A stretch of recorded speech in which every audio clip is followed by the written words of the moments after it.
I know since I haven't posted a lot of videos about it, a lot of people think my research has just stopped. I lost interest. They're very rare. I'm building a fucking model.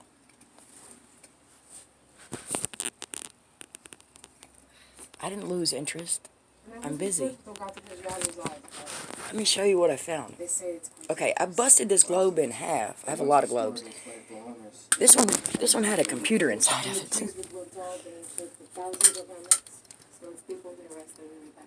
I don't know what the fuck it does. Like, it actually has a keyboard on the side of it too. I didn't see that before I busted it open, but it doesn't matter. I got it from Goodwill to bust open. Check this shit out. So it's a whole globe, right, of the world. So I busted it in half to make my model. Now watch.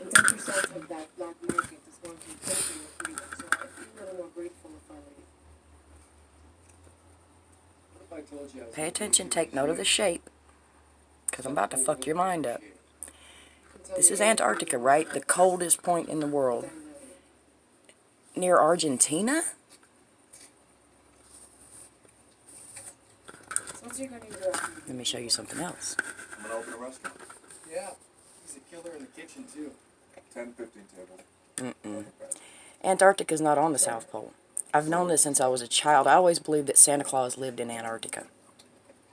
Well, the reason my stupid ass believed that is because Antarctica's on the North Pole. We're not allowed to travel there anymore. Civilian travel has been restricted into Antarctica. And here's that keyboard I was talking about. Like, what the fuck does this thing do? I shouldn't have busted it. But whatever. Look. Let me get my land right. Just like that, actually. You see the land mass? The shape? Now look what's up here. Russia, Greenland, Iceland, Canada. These are all very cold places, right? So why the fuck would Antarctica, all the ice, you know, all the ice, why would this be on the South Pole? It doesn't fucking make sense. It's stupid. There's no South Pole, sweetheart. This is a place that in the 50s, 60s, and 70s, they never thought civilians would go. Like, there'd be one or two explorers, you know. They'll die out there, though. So they didn't care. Well, civilian travel has become very fucking free now. Like, it's easy to get everywhere as a civilian. Not to Antarctica. Google it. You cannot travel to Antarctica without military permission. You're welcome. Now, something else. Look at this shit. There's Australia. It's so fucking hot. Look at this. New Zealand. New Zealand is fucking warm, dude. This is the goddamn tip of Brazil. It's hot as shit down there. Africa. It's hot as shit down there. So why would the hottest places on the globe be next to the fucking ice? They wouldn't be. But now the places that spend half their fucking year under ice or more than that, they would be. Now, why did they say this? Why is this told? I don't even know. What's the point? Who gives a fuck what the shape of the world is that we live on? Just like these flat earthers. Who fucking cares? We're on it. It's working, so that's okay. Whether or not the earth is flat does not fucking matter. What does matter is understanding climate change during a polar shift in something that's not a fucking globe. A polar shift in a flat object is much different than a polar shift in a round object. You have to understand this. Because as this sits, this is our natural axis, boom, tilted. But if we experience a polar shift that rocks us over like this, half the world is going to die. You're going to have to evacuate. You have to run from the climate. That's what happened to the fucking dinosaurs. Listen, all of this landmass used to be connected. It was called Pangea. It was a supercontinent. One big landmass.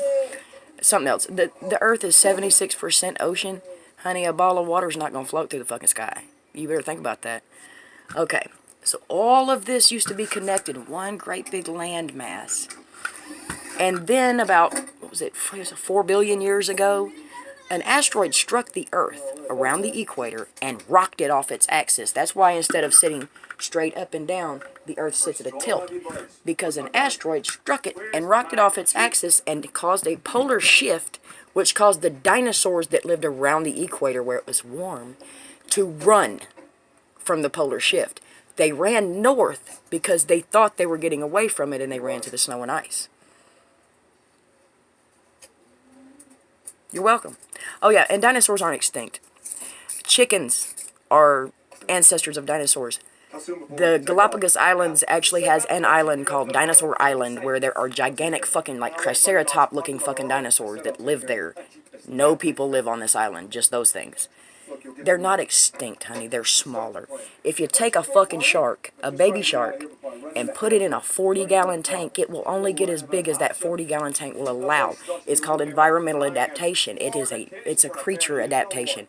Humans used to be bigger too. We used to be a little taller. Look at Sumerians. They were 7 fucking feet tall on average. We grow to fit our environment. There are more of us, so therefore our environment is smaller and we're smaller. I can explain so many fucking things with just this, but when I busted this globe and saw where Antarctica sits, and this is my model. Hold on, these are little tiny magnets. This is my model. This image came from the Book of Enoch. It is a book that was removed from the Christian Codex Bible in the 1800s. They decided that they didn't want people to read this part of the Bible. I know why. Now, here's the thing. Why does it matter? That doesn't matter. The fact that the Earth is not round does not fucking matter. I don't understand why they lie to us, but that's so fucking stupid. That's like a boyfriend lying to you about some shit that really ain't nothing, and it's like, why lie?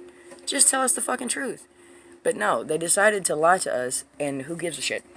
The only thing I'm trying to study this and figure this out, the reason I'm building this model, is because when we experience this polar shift, or when we experience the Madrid fault line separation and continental divide of the United States of America, the government's gonna fall. They're not going to be able to govern both sides of that fucking river. It's going to be a 200-mile wide river running right through here. Look. The Madrid fault line goes from here up. And right here there's a secondary fault that cuts over and goes up through Canada. Through all these little lakes and shit. We're going to experience liquefaction in these areas. Liquefaction means that the tectonic plates moved and separated and let water come out. That's what the flooding is from. Y'all think it's bullshit. You think what you want to. I've studied this stuff so much and so intensely and isolated myself with just these studies that I believe I was the only one meant to know. The rest of you are too busy. You got too much going on. I love you. Love yourself. You better fucking pay attention and get ready because it's coming.